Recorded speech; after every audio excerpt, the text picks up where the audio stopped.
Մարդ ով ունի կորուստ, ընդհանրապես հայ մարդ,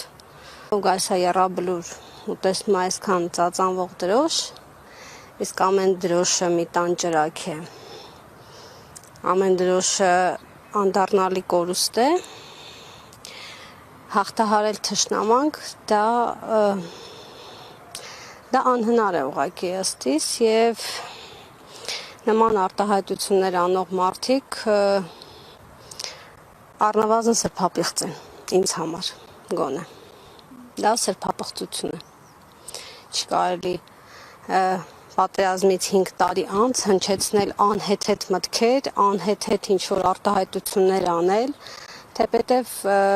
եթե արտահայտությունը անում է մարդու կերպարանքով ինձ համար անհասկանալի մի արարած, նրանց ինչ-որ ձևով մեղադրել կամ քննարկել նրանց ասածը, դա ինձ համար առ ոչինչ է, որովհետև ոչնչությունից հնչեցրած խոսքերը առ ոչինչ են։